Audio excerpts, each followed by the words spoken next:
Celia Isreal, this is Amy. Yes, Amy. I have a question about House Bill 900. Yes, Hello? yes, Oh, yes, I have a question about House Bill 900. yes, sir. Um, it's going to make a penalty for somebody vaping in the car with a child in the back seat. That is a good question. And while I look up your answer, can I have your name, please? Hi, thank you for holding. Uh-huh. So it looks like, just when I read the bill language, it says that a person is liable for a civil penalty if a person possesses a burning tobacco product or smokes tobacco in a vehicle. So a burning tobacco product tends not to be e-cigarettes in Texas. However, smoking tobacco can cover vaping, and I believe that is the intent of the justice office, but I can't say for sure because my legislative director is currently on the phone. Oh, she's currently on the phone. Okay. So I Well, can get back to an answer with a confirmation, but as I understand the bill, a burning tobacco product um, isn't vape, it doesn't cover vaping, but smoking tobacco, it depends on the vape pen, if that makes sense. I Because think some include nicotine, some don't, some derive nicotine from tobacco. Uh, well, they make vaping products not look like vaping pens. They look like just like it could be like it look like an asthma inhaler or any other type of apparatus. So it's going to be very hard for someone to enforce that. And I think we should spend our time on much more important issues, such as the crisis at the border with the fentanyl and the heroin. I think that's a more priority over worrying who's deciding to vape in their own car. I mean, it's basically creating Sandra Bland all over again. And you remember what happened to Sandra Bland? She got murdered by over refusing to put out a cigarette during a traffic stop. This, well, thank you for letting me know your priorities, sir. This bill only does cover vaping or smoking, burning tobacco products with a child less than 8, younger than 8 present. Hmm. And so it's not necessarily covering all of these, other situations that might occur. It's specifically it's not specifically regulating who and who cannot smoke tobacco in the car. It's really focusing on Yet, safety of children who yet. cannot be in their car. But the issue is yet it starts off with that and then it makes its way up to more restrictive issues. I've seen how this works. I've been monitoring these bills all across the United States, and this is how the slippery slope handles itself. It starts off with that, and then it gets more restrictive, and then it gets further restrictive to where you can't smoke inside your vehicle, child or no child present. Like in, I guess, New Jersey or and California, states like that.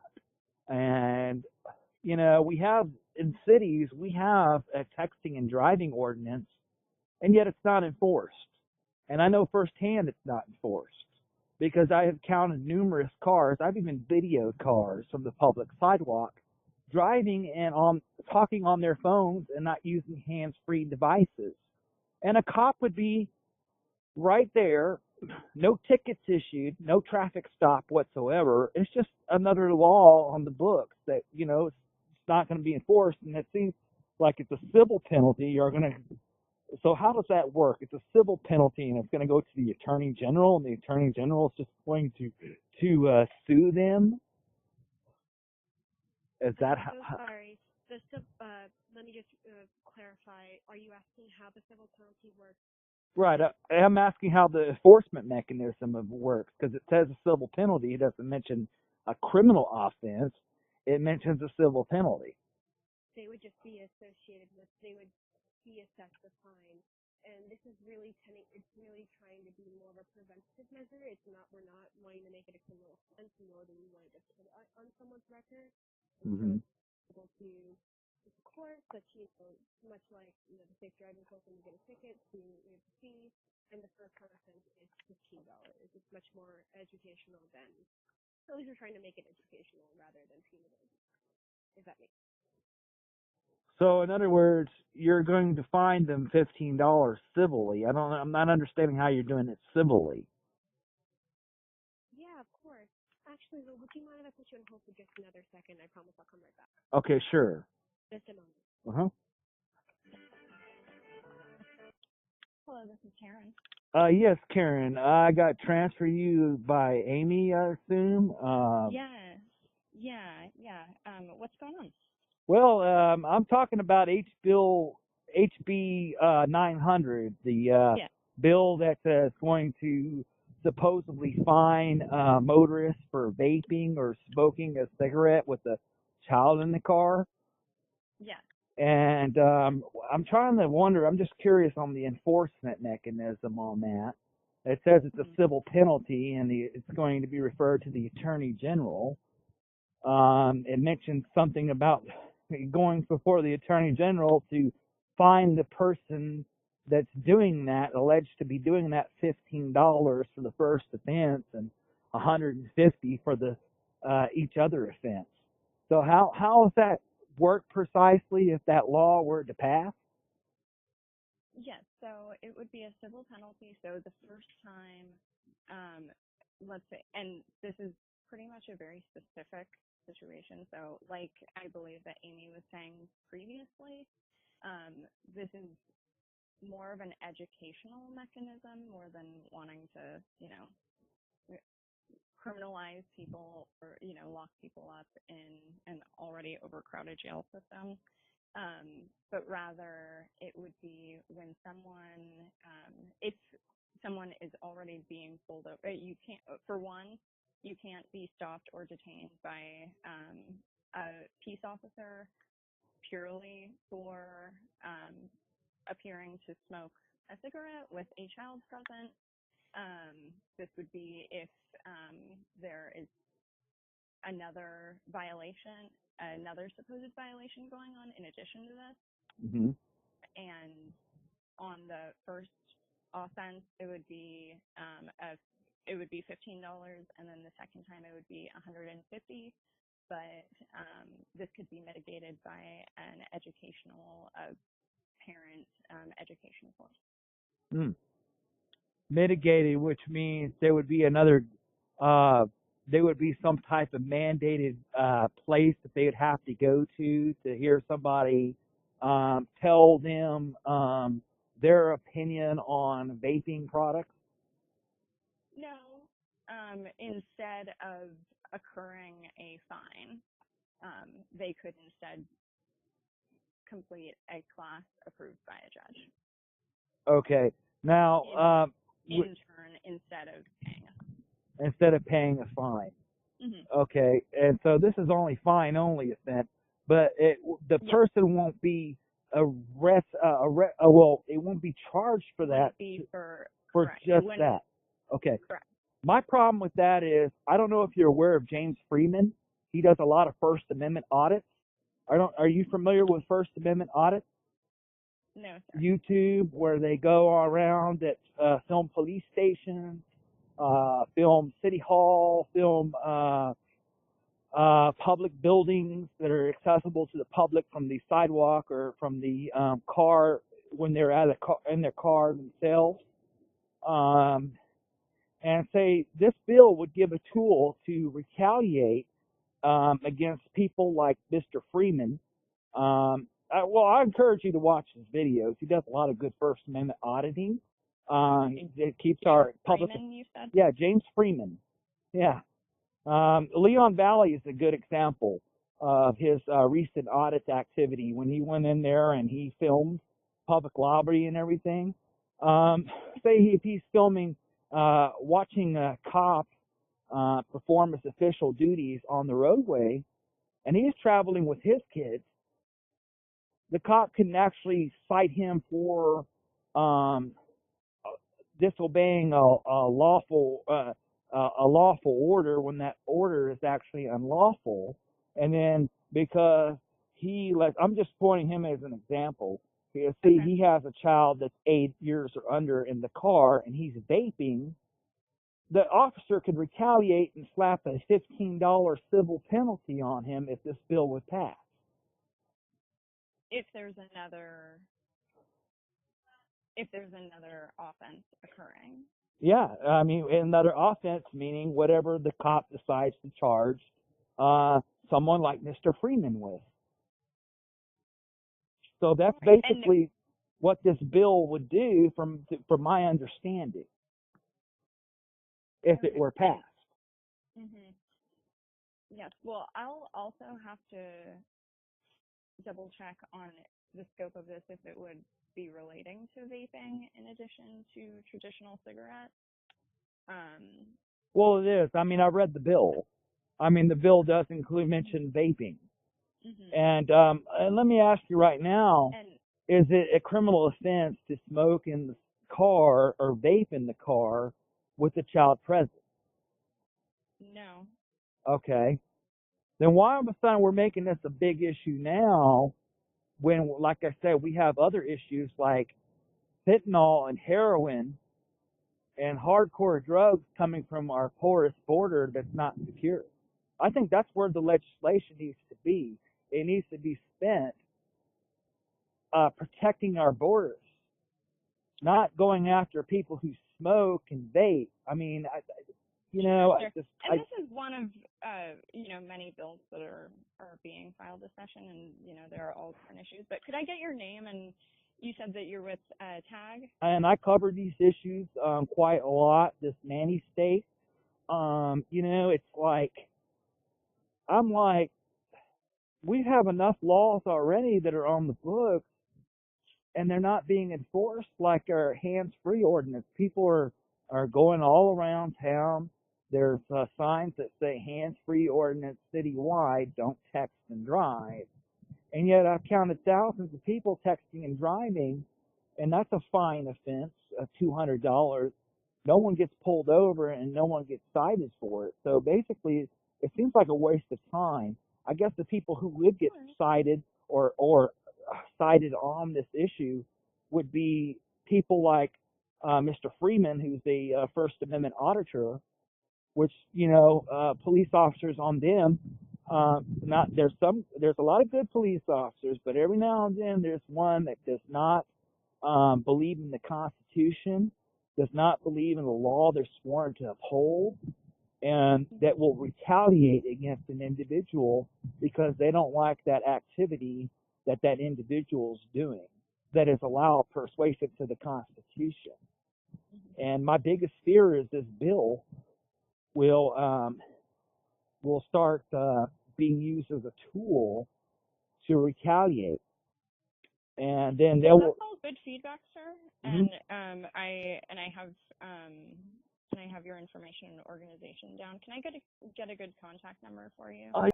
Yes, and yeah, well, I appreciate you reaching out to our office and expressing your opinion on the bill, and I'll be sure to pass it along and make sure. Is this something that the big pharma lobby is pushing, or the pharmaceutical lobby, or some type of other lobby, or is trying to push, or? No, sir. But I appreciate the feedback, and I'll be sure to pass it along. Okay. And then wait a minute. I'm not through with my questioning. The other issue is this: who's behind this push? Is just Representative Isreal herself, or? It's not a particular advocacy group. It's not a particular big pharma lobby or anything like that. But I appreciate you. So she's the one that's pushing this, just her. We filed, sure. Okay, so she's the one that making this an issue. I just don't see why it's so much of an issue, because people have been doing this since the beginning of the birth of our nation. And if there's smoking in front of children in their cars, yes. Well, some do, not all, but people have been doing that, and it's like The other thing I want to know is Right. how many percentage the of people health that do smoke? Well, what about vaping? Is vaping a health risk to others? Has that been fully established? Mhm. I think that there are some reports out there that would suggest that, but Well, it would I mean, suggest it, but but there's a number of reports that would, the consensus is out there regarding smoking tobacco in front of the effects of secondhand smoke. So that's really what this bill is trying to address, is the secondhand smoke issues and the third-hand smoke that is present in, oftentimes vehicles. right. But really, that's But what there's it's getting other at, things. and There's those other things people that do. that are dramatically affected by asthma. They're at higher risk of asthma and heart disease. And What about air different- fresheners? What about air fresheners?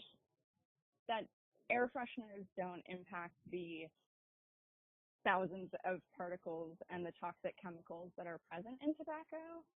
Well, how do we know? Because toxic chemicals and air fresheners, fragrances right now are protected by trade secret, aren't they not? I'm sorry, what, sir? A fragrance is protected under the FDA regulation loopholes as a trade secret, is it not?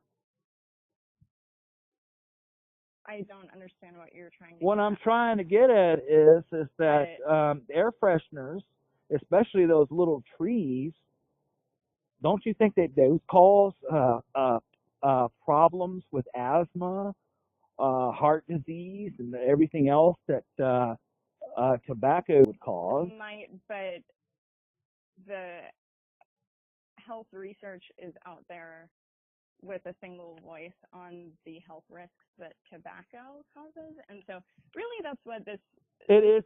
but it's health. also. But I appreciate. But it's also on this issue. Wait a minute. But it's also on air fresheners, chemical air fresheners. So why don't we have a bill that would actually also include chemical air fresheners, perfumes and colognes, and body sprays on top of that? Because that is a health issue. That could be brought to a member of the legislature, but I don't think that we'll address air fresheners at this time. But I appreciate. So air fresheners are not more of a priority than a vaping product. Than tobacco, no, sir. Vaping. And I hope well, you tobacco. Have a wait a very minute. nice Tobacco and vaping.